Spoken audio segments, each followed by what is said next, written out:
Hi ನಮಸ್ತೆ welcome back to my channel. ಇವತ್ತು ನಾನು ಗೋಬಿ ಪರಾಟ ಮಾಡೋದು ಹೇಗೆ ಅಂತ ಹೇಳ್ಕೊಡ್ತಾ ಇದ್ದೀನಿ. ಗೋಬಿ ಪರಾಟ ಮಾಡೋದಕ್ಕೆ ಮೊದಲು ಗೋಬಿಗಳನ್ನು ಚೆನ್ನಾಗಿ ತೊಳೆದು ಅದನ್ನು ಬಿಸಿ ನೀರಲ್ಲಿ ಹಾಕ್ಬಿಟ್ಟು ಚೆನ್ನಾಗಿ ತೊಳ್ಕೊಂಡು ಇಟ್ಕೊಬೇಕು. ನಂತರ ಕಾಯಿಸಿ ಆರಿಸಿಕೊಂಡಿರುವಂತಹ ಹಾಲಿಗೆ 1 ಕಪ್ ಹಾಲಿಗೆ ಸ್ವಲ್ಪ ಲಿಂಬೆಹಣ್ಣನ್ನು ಹಿಂಡ್ಕೊಂಡು ಸ್ಪೂನಿಂದ ಮಿಕ್ಸ್ ಮಾಡಿಕೊಂಡು ಇಟ್ಕೊಬೇಕು. ಇದು ಉಗುರು ಬೆಚ್ಚಗೆ ಇರಬೇಕು. ಇದು ಹಾಲು ತುಂಬ ಬಿಸಿನೂ ಇರಬಾರ್ದು. ನಂತರ ಹಸಿಟ್ಟು ಕಲಿಸ್ಕೊಳ್ಳೋದಕ್ಕೆ 2 ಕಪ್ಪಷ್ಟು ಗೋಧಿ ಹಿಟ್ಟು, ಸ್ವಲ್ಪ ಉಪ್ಪು, ಶುಗರ್ ಪೌಡರ್ 1 ಟೀ ಸ್ಪೂನ್ ಹಾಗೂ ಬೇಕಿಂಗ್ ಪೌಡರ್ ಅರ್ಧ ಟೀ ಸ್ಪೂನನ್ನು ಹಾಕಿದ್ದೀನಿ. ನೀವು ಇಲ್ಲಿ ಗೋಧಿ ಹಿಟ್ಟಿನ ಬದಲಾಗಿ ಮೈದಾ ಹಿಟ್ಟನ್ನು ಸಹ ಬಳಸಬಹುದು, ಇಲ್ಲಾಂದರೆ 2 ಈಕ್ವಲ್ ಆಗು ನೀವು ತಗೊಬಹುದು. ಇದನ್ನೆಲ್ಲ ಹಾಕಿ ಚೆನ್ನಾಗಿ ಮಿಕ್ಸ್ ಮಾಡಿಕೊಂಡು ಈ ಹಾಲು ಲಿಂಬೆಹಣ್ಣನ್ನು ಹಿಂಡಿರುವಂತಹ ಹಾಲನ್ನು ಹಾಕಿಬಿಟ್ಟು ಸ್ವಲ್ಪನೇ ಹಾಕಿಬಿಟ್ಟು ಇದನ್ನು ಕಲಿಸ್ಕೊಬೇಕು. ತುಂಬ ತೆಳ್ಳಗೂ ಕಲಿಸ್ಕೊಬಾರ್ದು, ತುಂಬ ಗಟ್ಟಿಗೂ ಕಲಿಸ್ಕೊಬಾರ್ದು. ಮೀಡಿಯಮಾಗಿ ಕಲಿಸ್ಕೊಂಡು ಇದಕ್ಕೆ ಸ್ವಲ್ಪ ಎಣ್ಣೆಯನ್ನು ಹಾಕಿಬಿಟ್ಟು ರೆಸ್ಟ್ ಮಾಡಲು ಬಿಡಬೇಕು. ನಂತರ ಈ ಗೋಬಿಗಳನ್ನು ತುರಿಮಣಿಯಲ್ಲಿ ಹಾಕಿ ತುರಿದ್ಕೊಂಡು ಈ ಥರ ಸಣ್ಣಗೆ ತುರ್ಕೊಬೇಕು. ಇದಕ್ಕೆ ಮಸಾಲೆ ಏನು ಹಾಕಬೇಕು ಅಂತ ನೋಡೋಣ ಬನ್ನಿ.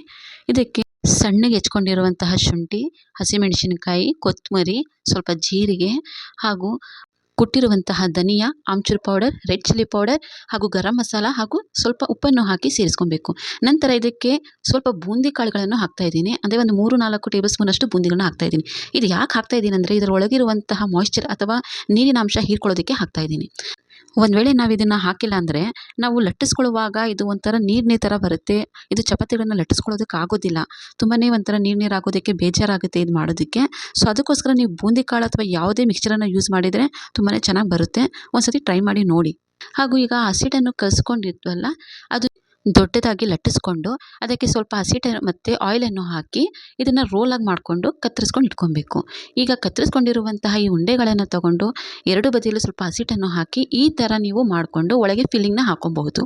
ನೋಡಿ, ಈ ಥರ ಮಾಡಿಕೊಂಡು ಫಿಲ್ಲಿಂಗ್ ಹಾಕ್ತಾಯಿದ್ದೀನಿ ನೋಡಿ. ಈ ಥರ ಫಿಲ್ಲಿಂಗ್ನ ಮಾಡಿಬಿಟ್ಟು ಫುಲ್ ಕವರ್ ಮಾಡಬೇಕು. ಇವಾಗ ಲಟ್ಟಿಸ್ಕೊಬೇಕು ಇದನ್ನು. ಅದು ಸ್ವಲ್ಪ ಓಪನ್ ಆದರೂ ಸಹ ಇದು ಮಸಾಲೆ ಏನಿದೆ ಅದು ಆಚೆ ಬರಲ್ಲ. ಏನಕ್ಕಂದರೆ ನಾವು ಬೂಂದಿ ಕಾಳು ಹಾಕಿದ್ದೀವಿ.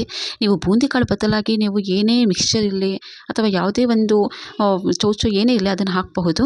ಹೀಗೆ ಲಟ್ಟಿಸ್ಕೊಂಡು ಅದರ ಮೇಲೆ ಸ್ವಲ್ಪ ಕೊತ್ತಂಬರಿ ಸೊಪ್ಪು ಹಾಗೂ ಚಿಲ್ಲಿ ಫ್ಲೇಕ್ಸ್ನ ಹಾಕಿಬಿಟ್ಟು ಕಾದಿರುವ ತವಾದ ಮೇಲೆ ಹಾಕಿ 2 ಬದಿಯಲ್ಲೂ ಆಯಿಲನ್ನು ಹಾಕದೆ ಸುಡಬೇಕು.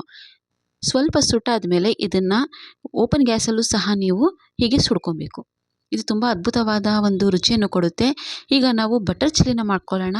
ಬಟರ್ ಚಿಲ್ಲಿ ಮಾಡೋದು ಹೇಗೆಂದರೆ, ಒಂದು ಪ್ಯಾನ್ನಲ್ಲಿ ಸ್ವಲ್ಪ ಬಟರನ್ನು ಹಾಕಿ ಅದಕ್ಕೆ ಸ್ವಲ್ಪ ಖಾರದ ಪುಡಿನ ಹಾಕಿ ಸ್ವಲ್ಪ ಕೊತ್ತಂಬರಿ ಸೊಪ್ಪನ್ನು ಹಾಕಬೇಕು.